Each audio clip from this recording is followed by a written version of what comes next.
अस्सलाम वालेकुम स्टूडेंट्स। आज का हमारा टॉपिक है Doppler effect. This effect is proposed in 1842 by an Austrian physicist John Christian Doppler. It was tested experimentally in 1845 by Buys Pallet in Holland. यानी ये effect 1842 में प्रपोज किया गया है और ये प्रपोज किया था एक ऑस्ट्रियन फिजिसिस्ट थे जॉन क्रिश्चियन डॉपलर और उन्हीं के नाम से ये इफेक्ट जाना जाता है। And it was tested experimentally in 1845 by Buys Ballot in Holland. इस इफेक्ट को समझने के लिए हम एक एग्जांपल से इसको एक्सप्लेन करते हैं। हम सपोज करते हैं कि एक पुलिस कार एक हाईवे पे खड़ी हुई है और उसका सायरन बज रहा है 1000 हर्ट्ज की फ्रीक्वेंसी के साथ और उसके कुछ फासले पे हम भी अपनी गाड़ी में मौजूद हैं और हम इस सायरन को सुन रहे हैं। तो इस केस में पुलिस की गाड़ी जो है जो कि साउंड वेव्स जनरेट कर रही है तो वो सोर्स होगा और हम जो अपनी गाड़ी में मौजूद हैं और इन साउंड वेव्स को इस सायरन की आवाज़ को हम सुन रहे हैं तो हम यहाँ पे डिटेक्टर हैं। अगर तो जो पुलिस की गाड़ी या अपनी जगह पे स्टेशनरी है या हम जो डिटेक्टर हैं और इस सायरन की आवाज़ को सुन रहे हैं और हम भी अपनी जगह पे स्टेशनरी हैं, हम मूव नहीं कर रहे, ठीक है, ना तो पुलिस की गाड़ी मूव कर रही है और ना ही हम मूव कर रहे हैं, तो इस केस में सायरन जो कि 1000 हर्ट्ज की फ्रीक्वेंसी के साथ साउंड वेव्स जनरेट कर रहा है तो हम इसी फ्रीक्वेंसी से इसी 1000 हर्ट्ज की फ्रीक्वेंसी से हम ये साउंड वेव्स सुनेंगे। लेकिन अगर पुलिस की गाड़ी मूव कर रही है, ठीक है, it is moving at the speed of 120 kilometre per hour, ठीक है, तो अगर ये मूव कर रही है तो उस वक्त हमें 1000 हर्ट्ज की फ्रीक्वेंसी सुनाई नहीं देगी बल्कि एक डिफरेंट फ्रीक्वेंसी सुनाई देगी। ये वैल्यू ज़्यादा भी हो सकती है और ये वैल्यू कम भी हो सकती है, यानी 1000 हर्ट्ज से फ्रीक्वेंसी जो हमें सुनाई देगी वो ज़्यादा भी हो सकती है और वो कम भी हो सकती है। अगर तो पुलिस की गाड़ी हमारी तरफ मूव कर रही है, if police car is moving towards us then we will see an increase of frequency, ठीक है। अगर उसकी फॉर एग्जांपल पुलिस की गाड़ी की स्पीड जो है 120 किलोमीटर पर आवर है तो हमें 1096 hertz which is an increase of 96 hertz की फ्रीक्वेंसी सुनाई देगी। अगर पुलिस की गाड़ी हमसे दूर जा रही है तो उस केस में हमें ये फ्रीक्वेंसी 1000 हर्ट्ज से कम सुनाई देगी और अगर ये दूर जा रही है 120 किलोमीटर पर आवर से तो हमें ये 904 हर्ट्ज की जो सायरन की आवाज़ है वो 904 हर्ट्ज की फ्रीक्वेंसी से सुनाई देगी which is a decrease of 96 hertz. इसी तरह से अगर हम मूव कर रहे हैं, पुलिस की गाड़ी मूव नहीं कर रही लेकिन हम मूव कर रहे हैं, डिटेक्टर मूव कर रहे हैं, either we are moving towards the source और we are moving away from the source, तो इस केस में भी हमें एक चेंज इन फ्रीक्वेंसी सुनाई देगी। और थर्ड केस ये भी हो सकता है कि सोर्स भी मूव कर रहा है और डिटेक्टर भी मूव कर रहा है, तो उस केस में भी हमें एक चेंज इन फ्रीक्वेंसी सुनाई देगी। इस इफेक्ट को हम जो कि फ्रीक्वेंसी चेंज हो रही है and which is due to the motion of source and detector with respect to each other, इस इफेक्ट को हम डॉपलर इफेक्ट का नाम देते हैं।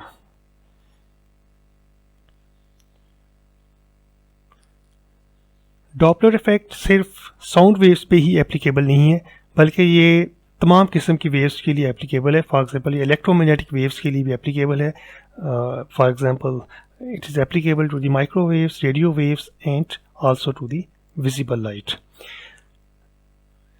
Here, however, we shall consider only sound waves and we shall take as a reference frame the body of air through which these waves travel.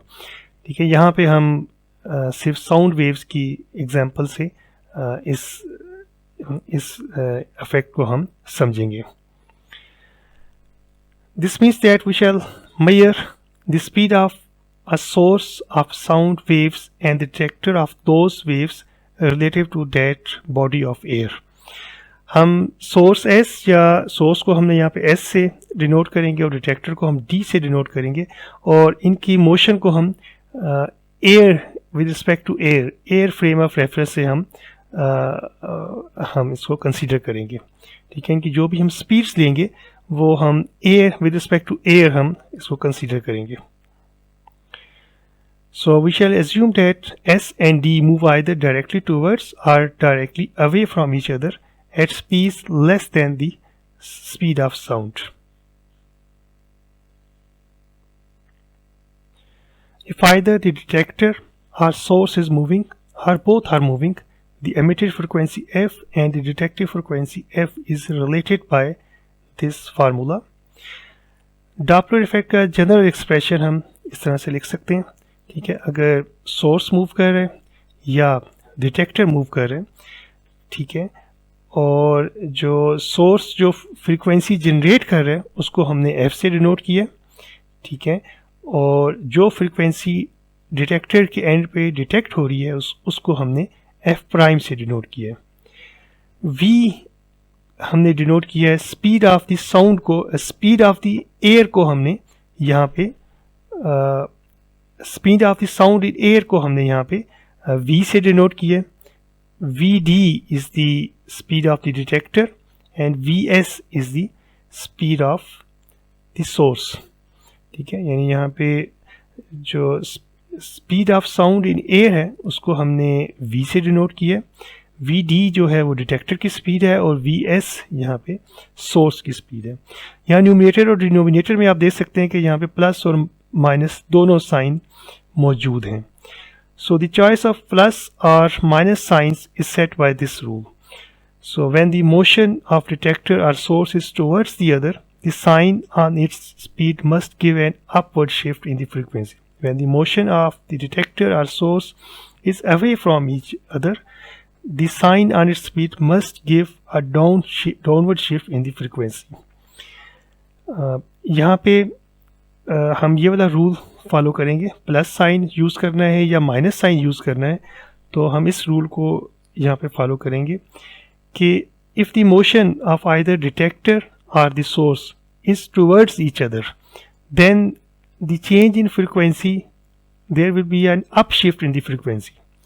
ठीक है, अगर सोर्स या डिटेक्टर एक दूसरे की तरफ मूव कर रहे हैं तो क्या होना चाहिए, उस वक्त फ्रीक्वेंसी में एक अप शिफ्ट आएगा। ठीक है, तो हम प्लस का साइन यूज़ करेंगे या माइनस का साइन अगर यूज़ करेंगे तो हम इस चीज़ का ख्याल रखेंगे कि हमारे पास फ्रीक्वेंसी में अप शिफ्ट आना चाहिए। इसी तरह से अगर डिटेक्टर या सोर्स एक दूसरे से अवे मूव कर रहे हैं तो उस केस में फ्रीक्वेंसी में एक डाउन शिफ्ट आएगा, और हम जब ये प्लस या माइनस का साइन अगर हम यहाँ पे उसको चूज़ करेंगे तो हम इस चीज़ का ख्याल रखेंगे कि फ्रीक्वेंसी में जो हमारा आंसर है उसमें एक डाउन शिफ्ट आना चाहिए। For example Vd the speed of the detector, ये न्यूमरेटर में मौजूद है, तो न्यूमरेटर की मैग्नीट्यूड, न्यूमरेटर की वैल्यू अगर बड़ी होगी तो उस केस में F प्राइम हमारे पास आंसर बड़ा आएगा। ठीक है, यानी ये जितना बड़ा होगा उतना ही डाउन इसमें अप शिफ्ट आएगा, फ्रीक्वेंसी में अप शिफ्ट आएगा। ठीक है, तो अगर detector, if detector is moving towards the source, if detector is moving towards the source, तो उस वक्त फ्रीक्वेंसी में अप शिफ्ट आता है। ठीक है, तो उस केस में हम पॉजिटिव का साइन यूज़ करेंगे। ठीक है, उस पॉजिटिव V प्लस Vd होगा तो उसी केस में ये दोनों ऐड होंगी तो तभी हमारा आंसर बड़ा होगा। न्यूमरेटर अगर बड़ा होगा तो F प्राइम भी बड़ा होगा और इसमें अप शिफ्ट आएगा। इसी तरह से if detector is moving away from the source, अगर डिटेक्टर सोर्स से दूर जा रहा है, ठीक है, तो उस वक्त क्या आएगा, एक फ्रीक्वेंसी में डाउन शिफ्ट आएगा, और डाउन शिफ्ट के केस में न्यूमरेटर की वैल्यू अगर कम होगी तो उसी वक्त ही डाउन शिफ्ट हमारा F प्राइम जो है वो आंसर कम होगा। ठीक है, तो उस केस में हम नेगेटिव यूज़ करेंगे, तो V माइनस Vd यूज़ करेंगे if detector is moving away from the source. अच्छा, इसी तरह से जब हम सोर्स को कंसीडर करेंगे तो सोर्स के केस में हमारे ये साइंस जो है वो अपोजिट हो जाएंगे। सोर्स क्योंकि डिनोमिनेटर में मौजूद है और डिनोमिनेटर की वैल्यू जब ज़्यादा होगी तो उस वक्त फ्रीक्वेंसी एफ प्राइम की वैल्यू कम होगी। ठीक है, एक दूसरे के ये रेसिप्रोकल इन्वर्स प्रोपोर्शन होगा इसमें। ठीक है, तो जब ये डिनोमिनेटर की वैल्यू ज़्यादा होगी तो उस वक्त फ्रीक्वेंसी में डाउन शिफ्ट आएगा, और जब डिनोमिनेटर की वैल्यू कम होगी तो उस वक्त फ्रीक्वेंसी में एक अप शिफ्ट आएगा। So if source is moving towards the detector तो उस वक्त फ्रीक्वेंसी में क्या आना चाहिए, एक अप शिफ्ट आना चाहिए। तो अप शिफ्ट उसी वक्त आएगा जब यहाँ पे नेगेटिव का साइन होगा, यानी v माइनस वी एस होगा, तो उस वक्त ही एफ प्राइम में अप शिफ्ट आएगा। Similarly if V S is moving away from the detector, if source is moving away from the detector, तो उस केस में क्या आएगा कि फ्रीक्वेंसी में एक डाउन शिफ्ट आएगा। तो डाउन शिफ्ट उसी वक्त ही होगा जब डिनोमिनेटर बड़ा होगा। ठीक है, तो उस वक्त हम v plus v S use करेंगे, यानी अगर सोर्स अवे मूव कर रहा है डिटेक्टर से तो उस केस में हम v plus v S use करेंगे, और इस तरह से f प्राइम में एक डाउन शिफ्ट आएगा। तो इसका मतलब ये हुआ कि हम अपने इस रूल को समराइज कर सकते हैं। Towards mean shift up and away means shift down.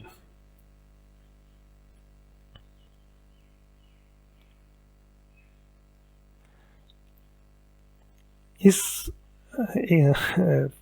Doppler effect को हम जो इसका जनरल एक्सप्रेशन है इसको हम दो एग्जांपल से आगे हम इसको ड्राइव करते हैं। फर्स्ट केस हम यहाँ पे सपोज करते हैं कि detector is moving but source is stationary. Okay, so हम एक सोर्स S यहाँ पे कंसीडर कर रहे हैं। ठीक है, and we suppose that this source is stationary, यानी if source is stationary तो Vs जो है यहाँ पे 0 है। ठीक है, और यहाँ पे ये एक ईयर बना हुआ है। ठीक है, जो कि डिटेक्टर है यहाँ पे। ठीक है, and this detector is moving, it can move either towards the source or it can move away from the source. Source S stationary है and it is emitting spherical wavefronts। ठीक है, सोर्स एस स्टेशनरी है लेकिन ये spherical wavefronts emit कर रहा है, और ये spherical wavefronts यहाँ पे ये इस फिगर में प्लॉट हुई हैं।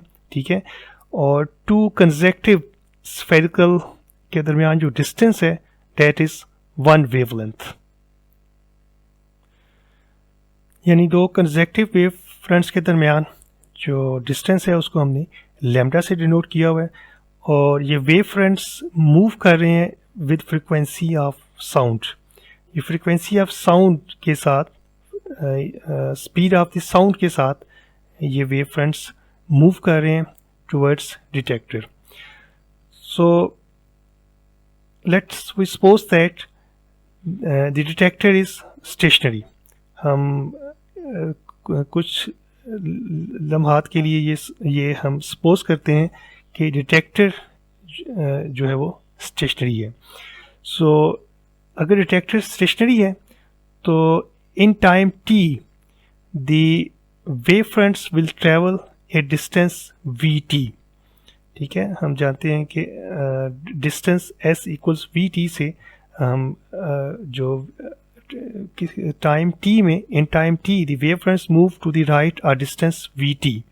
So the number of wavelengths in that distance vt is the number of wavelengths intercepted by d in time t, and that number is vt by lambda. ठीक है, अगर तो सोर्स भी स्टेशनरी है और डिटेक्टर भी स्टेशनरी है और सोर्स वेव फ्रंट्स को एमिट कर रहा है, और वेव फ्रंट्स एक स्पीड v के साथ जो कि speed of the sound in air होती है, स्पीड v के साथ मूव कर रहे हैं टुवर्ड्स डिटेक्टर। ठीक है, तो टाइम t में ये एक डिस्टेंस ट्रेवल करेंगे vt। ठीक है, और डिटेक्टर उन्हीं वेव फ्रंट्स को डिटेक्ट कर पाएगा जो कि इसको इंटरसेप्ट करेंगी। ठीक है, सो टाइम t में जो number of waves detector detect करेगा that would be vt by lambda, यानी हम डिस्टेंस को वेवलेंथ में डिवाइड करेंगे तो ये हमारे पास एक नंबर आएगा, ठीक है। और these would be number of wavelengths which detector will intercept during in time t. So frequency इस केस में जो हमें मिलेगी, ठीक है, जो डिटेक्टर फ्रीक्वेंसी जो डिटेक्ट कर पाएगा, so that would be V T by lambda divided by T, ठीक है। यानी कि जो फ्रीक्वेंसी इस केस में होगी that would be V by lambda, ठीक है। टी और टी यहाँ से कैंसिल हो जाएगा तो we by lambda.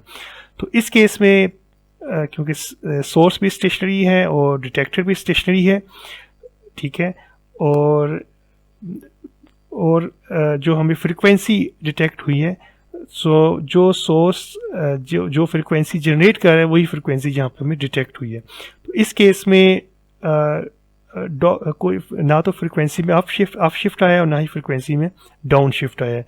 So there is no Doppler effect in this case. अब हम सपोज करते हैं कि डिटेक्टर डी भी मूव कर रहे हैं। सोर्स तो स्टेशनरी है लेकिन detector D is moving towards the source, ठीक है।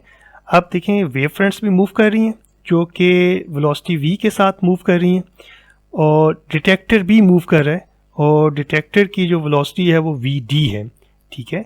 So and V D is towards the S, ठीक है। तो इस केस में हमारे पास जो टोटल नंबर ऑफ वेवलेंथ्स होंगी in time t which will intercept the detector, that would be V T plus V D T divided by lambda, ठीक है।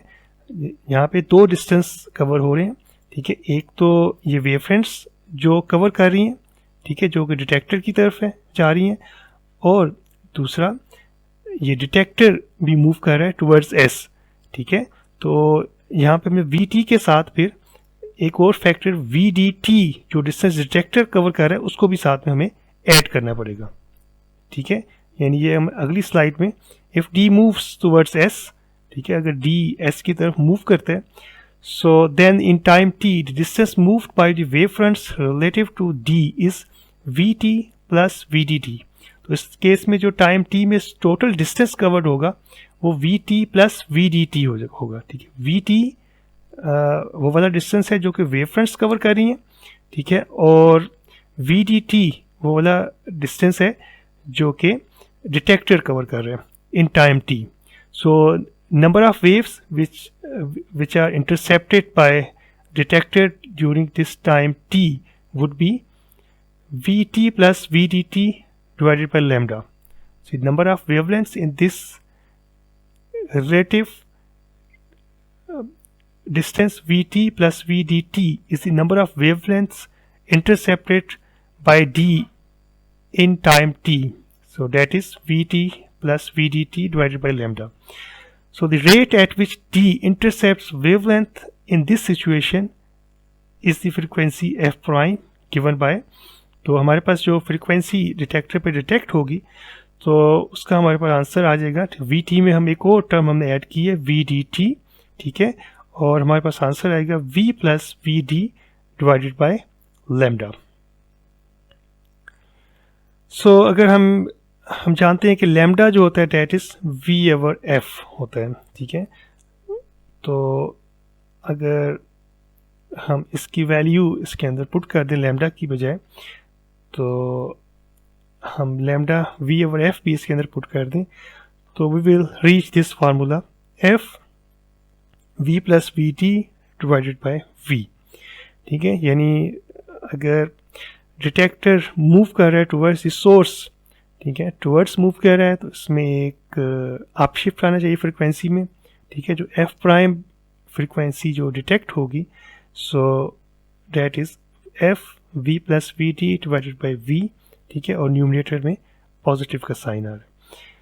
Similarly if D is moving away from the source, तो away from the source होगा तो उसमें एक down shift आएगा, ठीक है। हम इसी तरह से हम अगर हम इसको प्लस की बजाय यहाँ पे माइनस का साइन आ जाएगा। तो इन दोनों रिजल्ट्स को अगर हम कंबाइन करेंगे, ठीक है, so we will get formula this F prime equals F V plus minus V T divided by V, ठीक है।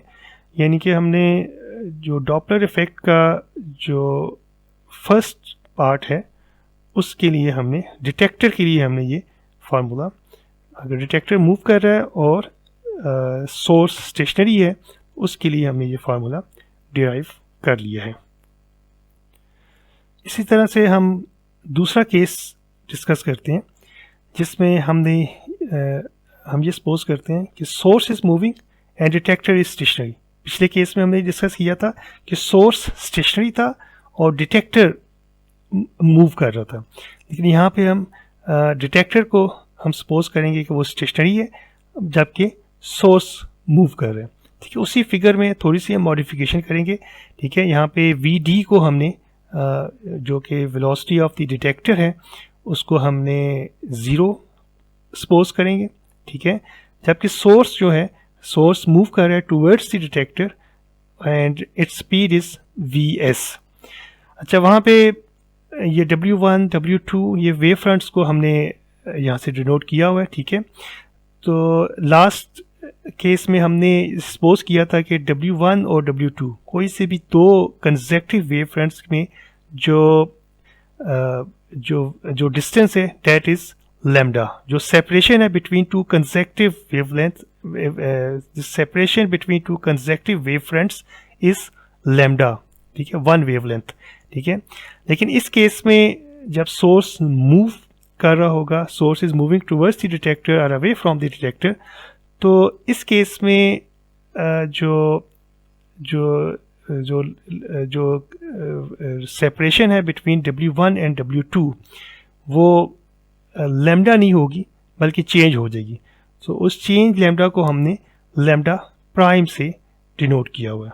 ठीक है, so to see this change let the time period equals 1 over f be the time between the emission of any pair of successive wavefronts W1 and W2। ठीक है, हम ये suppose करते हैं कि हम टाइम पीरियड t हम जहाँ पे सपोज करते हैं, हम जानते हैं कि टाइम पीरियड t और फ्रिक्वेंसी एक दूसरे के रेसिप्रोकल होते हैं। So that's the time difference between emission of two successive wavefronts W1 and W2। ठीक है, यानी कि source S wavefront W1 emit करेगा। ठीक है, उसके बाद टाइम पीरियड T कंप्लीट होने के बाद it will emit another wavefront W2। ठीक है, और हम ये भी जान रहे हैं कि जो सोर्स है वो साथ में मूव भी कर रहे हैं। ठीक है, तो वेव फ्रंट्स जिस स्पीड के साथ मूव करेंगे, ठीक है, वो v है और जो सोर्स मूव कर रहा है वो vs है। सो जो वेव फ्रंट्स एक डिस्टेंस मूव करेंगे that is v capital T। ये जो wave front W1 for example जो मूव करेगा distance that is v capital T। और इस दौरान क्योंकि s भी मूव कर रहा है तो इस टाइम t के दौरान, इस टाइम पीरियड t के दौरान जो s सोर्स डिस्टेंस कवर करेगा वो vst है। ठीक है, अच्छा, at the end of t wave front W2 is emitted. ठीक है, यानी मैं इसको दोबारा से रिवाइज करता हूँ कि सोर्स S है, सोर्स S ने एक वेव फ्रंट एमिट किया है। ठीक है, और वो वेव फ्रंट वेलोसिटी v से मूव कर रहा है और वो डिस्टेंस vt कवर करेगा in time period t capital T। लेकिन इस दौरान, इस टाइम पीरियड के दौरान S भी मूव कर रहे हैं। ठीक है, तो सोर्स ने जो डिस्टेंस कवर किया होगा दैट इज vst। तो जब ये सोर्स एक टाइम पीरियड t कंप्लीट होगा तो उस वक्त सोर्स जो है वो एक सेकेंड वेव फ्रंट भी एमिट कर देगा और उसको हमने W2 से डिनोट किया हुआ है। So in the direction in which S moves the distance between the W1 and W2 which is the wavelength lambda prime of the waves moving in that direction is vt minus vst। ठीक है, तो क्योंकि source भी move कर रहा है, wave fronts भी move कर रही हैं। ठीक है, तो अब W1 और W2 के दरमियान, टू वेव फ्रंट्स के दरमियान जो उनकी सेपरेशन होगी वो लैम्डा नहीं रहेगी जब, बल्कि उसको लैम्डा प्राइम हो जाएगी and this lambda prime would be equal to vt minus vst। Okay, if d detects those waves, ठीक है, d जो डिटेक्टर है वो इन वेव्स को अगर वो डिटेक्ट करेगा, so it will detect a frequency v over lambda prime. ठीक है। और हम लैम्डा प्राइम जो हमने यहाँ पे डिफाइन किया हुआ है, लैम्डा प्राइम की अगर हम वैल्यू पुट करेंगे, ठीक है, और टी हम जानते हैं कि टी जो है 1/f होता है, उसकी वैल्यू भी यहाँ पे पुट करेंगे, तो हम एफ प्राइम जो हमारे पास होगा v/v माइनस वी एस। तो source is moving towards the detector, तो फ्रीक्वेंसी में एक अपशिफ्ट आना चाहिए और अपशिफ्ट में डिनोमिनेटर को हमें स्मॉल होना चाहिए। तो स्मॉलर वैल्यू उसी वक्त आएगी जब ये दोनों वैल्यू सब्ट्रैक्ट होंगी। Similarly if source is moving away from the detector, तो उस केस में एक अवे है तो डाउन शिफ्ट आएगा, तो डाउन शिफ्ट उसी वक्त आएगा जब डिनोमिनेटर में लार्ज वैल्यू होगी, तो इसलिए हम यहाँ पे प्लस का साइन यूज़ करेंगे। और अगर इन दोनों रिजल्ट्स को हम कंबाइन करें तो हम जो डिनोमिनेटर वाला पार्ट है हमारा डॉपलर इफेक्ट के फार्मूला में वो हम अचीव कर लेंगे। तो F prime would be equal to V divided by V plus minus V S. So it is for the case when source is moving and detector is stationary। अब हम Doppler effect से related एक exercise problem discuss करते हैं, ठीक है। ये आपकी बुक एक्सरसाइज प्रॉब्लम नंबर 5.25 है।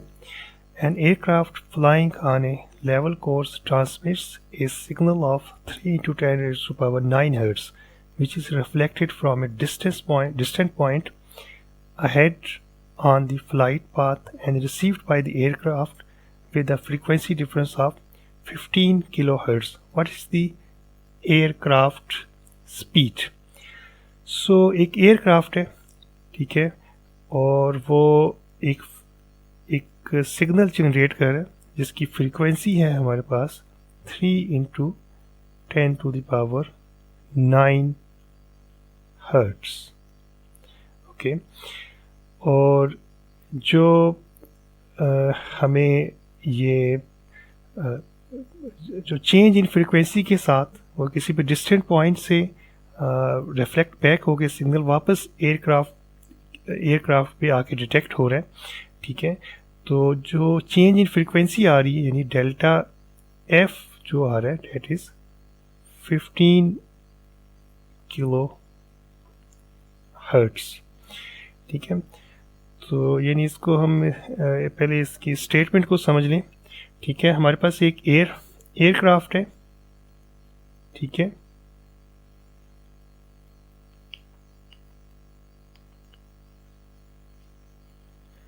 और ये मूव कर रहा है, ठीक है, और एफ इसका गिवन है और जो ये फ्रीक्वेंसी जनरेट कर रहा है वो गिवन है, और कोई भी एक डिस्टेंट पॉइंट है, ठीक है, कोई भी यहाँ पे डिस्टेंट पॉइंट है, ठीक है, और वहाँ से फ्रीक्वेंसी रिफ्लेक्ट बैक होके वापस जब यहाँ एयरक्राफ्ट तक पहुँच रही है और उसको डिटेक्ट कर रहा है, तो उस वक्त उसमें जो चेंज आ रही है वो डॉपलर इफेक्ट की वजह से जो उसमें चेंज आ रही है वो 15 kHz की चेंज आ रही है, ठीक है। तो इस प्रॉब्लम को हम 2 पोर्शंस में डिवाइड करते हैं, यानी कि फर्स्ट पोर्शन में एयरक्राफ्ट हमारे पास सोर्स है और डिस्टेंट पॉइंट हमारा जो है वो डिटेक्टर है, ठीक है। अच्छा, तो इस केस में डिटेक्टर जो है वो स्टेशनरी है, ठीक है, और एयरक्राफ्ट मूव कर रहे हैं, ठीक है। और एयरक्राफ्ट की स्पीड जो है हमने जो उसको अगर v से डिनोट करें तो वो हमने फाइंड करनी है, ठीक है। और दूसरे पार्ट में हम इसको हम ये सपोज करेंगे कि जो डिटेक्टर है वो सोर्स है और एयरक्राफ्ट जो है ये हम एज अ डिटेक्टर हमें वर्क करेगा। तो फर्स्ट पार्ट पे हम देखते हैं, ठीक है। पहले इसको सपोज करते हैं कि जिसमें जो एयरक्राफ्ट है वो सोर्स है जो कि हमें वेव्स जो है वो जनरेट कर रहा है इस फ्रीक्वेंसी की, और डिटेक्टर जो डिस्टेंट पॉइंट है वो डिटेक्टर के तौर पे इसको डिटेक्ट कर रहे हैं, ठीक है। सोर्स मूव कर रहे हैं, source is moving towards the detector, ठीक है। टुवर्ड्स का केस है तो फ्रीक्वेंसी में अपशिफ्ट आएगा, ठीक है। और जैसा कि हम जानते हैं कि अगर मैं इसका फार्मूला लिखूं, जो डॉपलर इफेक्ट का जो फार्मूला है उसके मुताबिक जो सोर्स की वैल्यू होती है वो डिनोमिनेटर में आती है, ठीक है। तो मेरे पास जो फॉर एग्जांपल ये एफ जनरेट हो रही है तो डिटेक्टर पे जो फ्रीक्वेंसी यहाँ पे एफ प्राइम यहाँ पे रिसीव हो रही है, ठीक है। तो एफ प्राइम के लिए जो फार्मूला बनेगा, ठीक है, that would be F frequency generate हो रही है, ठीक है, और इसमें डॉपलर इफेक्ट की वजह से जो चेंज डिटेक्ट हो रही है डेट इज़ एफ प्राइम, ठीक है। सी, अब यहाँ पे देखें डिटेक्टर जो है वो स्टेशनरी है, ठीक है, तो इसलिए जो डिटेक्टर की वेलोसिटी को मैं यहाँ नहीं लिख रहा, क्योंकि डिटेक्टर जो है उसकी वेलोसिटी ज़ीरो हो जाएगी, उसको यहाँ पे नहीं लिख रहा। और डिनोमिनेटर में हमारे पास आएगा सी माइनस वी, ठीक है। वी जो है मैंने इसकी जो एयरक्राफ्ट की स्पीड है उसको मैंने वी से डिनोट किया हुआ है, और यहाँ पे ये सोर्स है, ठीक है। और क्योंकि टुवर्ड्स द डिटेक्टर मूव कर रहा है तो फ्रिक्वेंसी भी अप शिफ्ट आएगा, और अप शिफ्ट उसी वक्त आएगा जब डिनोमिनेटर जो होगा हमारा स्मॉल होगा, उसी वक्त स्मॉल होगा जब यहाँ पे हम नेगेटिव का साइन यूज़ करेंगे। तो इसको मैं इक्वेशन नंबर 1 कह देता हूँ। अच्छा, दूसरे केस में अब देखें एयरक्राफ्ट की फ्रिक्वेंसी यहाँ डिटेक्टर तक पहुँच गई, ठीक है। अब डिटेक्टर जो है यहाँ से रिफ्लेक्ट बैक हो रही है, डिटेक्टर से यहाँ से रिफ्लेक्ट बैक होकर एयरक्राफ्ट तक आ रही है, ठीक है। तो अब इसमें जो डिस्टेंट पॉइंट है हम इसको सोर्स सपोज करते हैं, और जो हमारा एयरक्राफ्ट है उसको हम डिटेक्टर कहते हैं। सेकंड पार्ट में हम इसको डिटेक्टर के तौर पर लेंगे, ठीक है। तो इस केस में क्या है, सोर्स स्टेशनरी है और डिटेक्टर मूव कर रहा है, detector is moving towards the source, ठीक है। सोर्स यहाँ पे सेकंड पार्ट में हमारे पास ये डिटेक्टर है, ठीक है। तो इस केस में जब मैं लिखूंगा जो जहाँ पे एफ प्राइम है, तो यहाँ पे जब फ्रिक्वेंसी वापस आएगी तो ये एफ डबल प्राइम से इसको मैं डिनोट कर रहा हूँ। तो एफ डबल प्राइम मेरे पास क्या हो जाएगा, जो सोर्स है वो क्या फ्रिक्वेंसी एमिट कर रहा है, एफ प्राइम, ठीक है। Source frequency F prime emit कर रहा है, ठीक है। और डिटेक्टर जो है अगेन जो डिटेक्टर है इस केस में हमारा ये एयरक्राफ्ट है, ठीक है। तो aircraft is moving towards the detector, ठीक है। तो इसकी जो वेलोसिटी आएगी वो न्यूमिनेटर में आ जाएगी, टुवर्ड्स है तो मैं प्लस साइन से इसको लिखूंगा, ठीक है। न्यूमिनेटर में अगर प्लस साइन के साथ मैं इसको लिखूंगा तो तभी इसमें अप शिफ्ट आएगा, ठीक है। और यहाँ पे जो सोर्स है वो स्टेशनरी है, ठीक है। डिटेक्टर क्योंकि स्टेशनरी इस केस में भी, तो इसको मैं यहाँ पे सोर्स की जब वेलोसिटी 0 पुट करूँगा तो उसको मैं यहाँ पे नहीं लिख रहा, तो ये मेरे पास इक्वेशन 2 आ जाएगी, ठीक है। इक्वेशन 2 में मैं एफ प्राइम की वैल्यू पुट करता हूँ, एफ प्राइम की वैल्यू मुझे मिल जाएगी इक्वेशन 1 से, ठीक है। तो जो मेरे पास इस तरह से आंसर आएगा, F double prime would be equal to, F prime की वैल्यू यहाँ पे मैं पुट करता हूँ, एफ प्राइम मेरे पास है एफ, ओके, और that is C divided by C minus V, and इसकी वैल्यू पुट की और साथ में ये वाली टर्म वैसी ही रहेगी, C plus V divided by C. तो सी और सी कैंसिल हो जाएंगे, तो एफ डबल प्राइम मेरे पास आ जाएगा C plus V and divided by C minus, इसको मैं इक्वेशन नंबर 3 से डिनोट कर, इसको मैं आगे इसको थोड़ा रीअरेंज करूँगा इक्वेशन 3 को। तो अगर मैं इसको क्रॉस मल्टीप्लाई करूँ तो मेरे पास आ जाएगा F double prime C minus V F into C plus V, ठीक है। इसको मैं अगर इसको सी की टर्म्स को मैं एक साइड पे कर रहा हूँ, ठीक है, तो मेरे पास ये आंसर आ जाएगा F double prime C minus F C would be equal to F we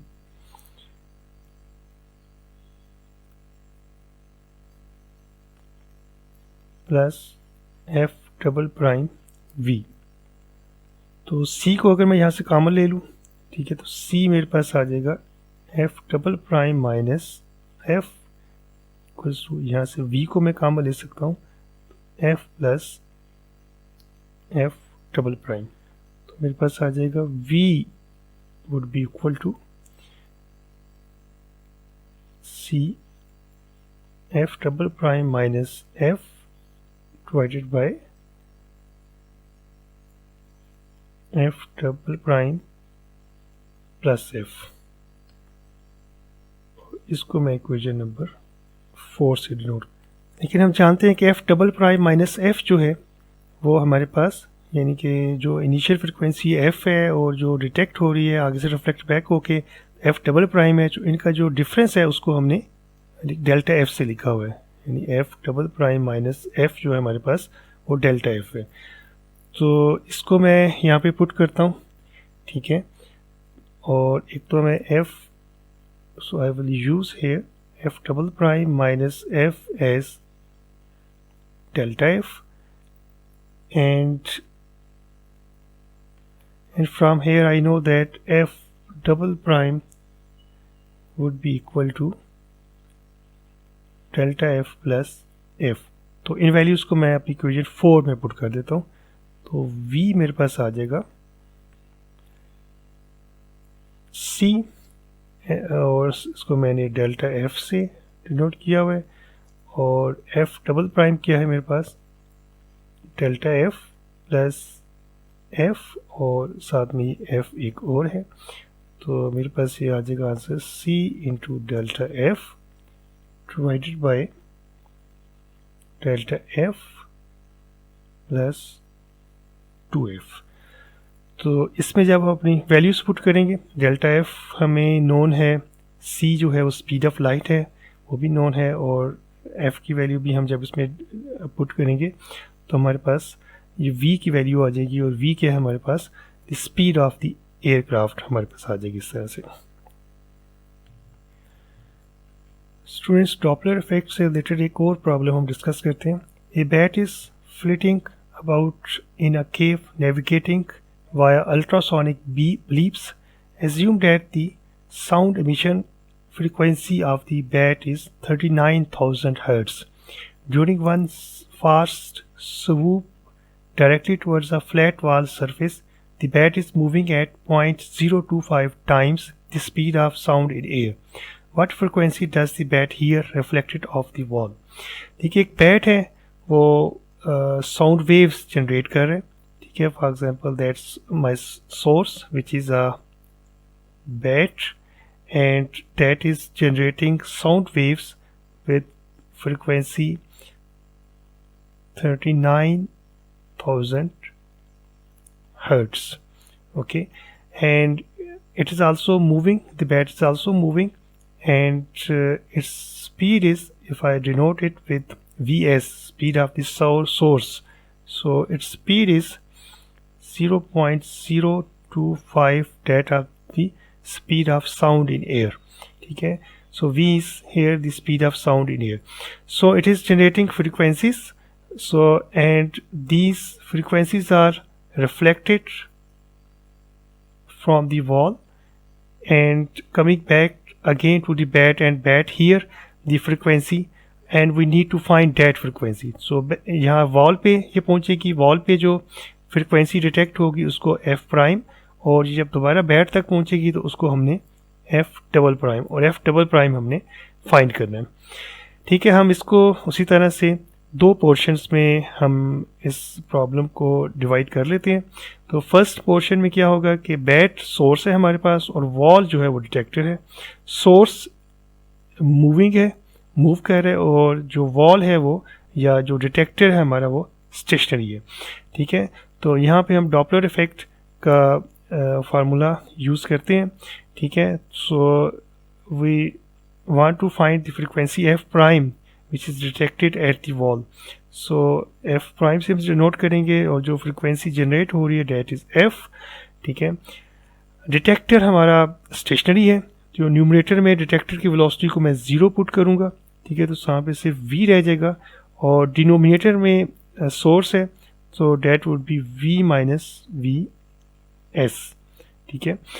तो सोर्स जो है वो टुवर्ड्स दी डिटेक्टर मूव कर रहा है, तो एक अप शिफ्ट आएगा, इसलिए यहाँ पे मैंने डिनोमिनेटर में माइनस का साइन यूज़ किया है। तो यहाँ से अगर मैं एफ को अगर मैं वी एस की वैल्यू पुट करता हूँ तो that would be v divided by v minus, और मेरे पास वी एस है 0.025 v, ठीक है, और उसको मैं इक्वेशन नंबर 1 कह देता हूँ। अच्छा, अब सेकेंड पार्ट में मैं क्या करता हूँ कि यहाँ से फ्रिक्वेंसी रिफ्लेक्ट बैक होके वापस बैट तक आ रही है। ठीक है, तो मैं वॉल को यहाँ इस केस में सोर्स कंसीडर कर लेता हूँ और बैट इस केस में डिटेक्टर है। तो फिर क्या होगा कि जो सोर्स है हमारा वो स्टेशनरी है और डिटेक्टर मूविंग है। तो उसके लिए जब मैं इक्वेशन लिखूंगा तो जब इक्वेशन दोबारा आ रही है, सोर्स क्या है एमिट कर रहा है, एफ प्राइम एमिट कर रहा है, और जो फ्रिक्वेंसी यहाँ पे डिटेक्ट हो रही है that is f double prime. So f double prime would be f prime. अब हमारे पास डिटेक्टर जो है वो मूव कर रहा है, detector is moving towards the wall. ठीक है, तो उसके लिए जब मैं लिखूंगा V प्लस वी एस, ठीक है, मुझे V प्लस वी एस लिखना पड़ेगा। ठीक है, अप शिफ्ट आएगा, अप शिफ्ट के लिए मैं न्यूमरेटर में मुझे प्लस का साइन यूज़ करना पड़ेगा। ठीक है, और डिटेक्टर इस केस में ठीक, उसको मैंने वी एस लिख दिया, और सोर्स क्योंकि डिनोमिनेटर में टर्म उसकी आती है, तो सोर्स यहाँ पे स्टेशनरी है तो यहाँ पे सिर्फ V रह जाएगा। यहाँ पे अगर मैं वैल्यूज पुट करूँगा f prime would be equal to V plus v s divided by, so I will put here the value of v s मैं जानता हूँ कि that is 0.025 V and divided by V, and I label it as equation number 2. f prime की value यहाँ पे मैं put कर सकता हूँ, तो जो मेरे पास रिलेशन रह जाएगा f double prime would be equal to f prime की वैल्यू तो इक्वेशन 1 से मैं पुट कर सकता हूँ, तो इक्वेशन 1 से मेरे पास आएगा f into v divided by v minus 0.025 v। Okay, मैंने एफ प्राइम की वैल्यू पुट की और साथ में ये वाली टर्म भी आएगी v plus 0.025 v divided by v। ठीक है, v और v की टर्म यहाँ पे कैंसिल हो जाएगी और मेरे पास जो f डबल प्राइम बचेगा that would B f v plus 0.025 v and v minus 0.025 v।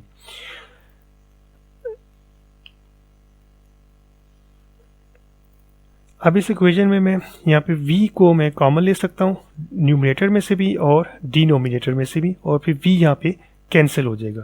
तो मेरे पास I will be left with f double prime f into 1 plus 0.025 divided by 1 minus 0.025।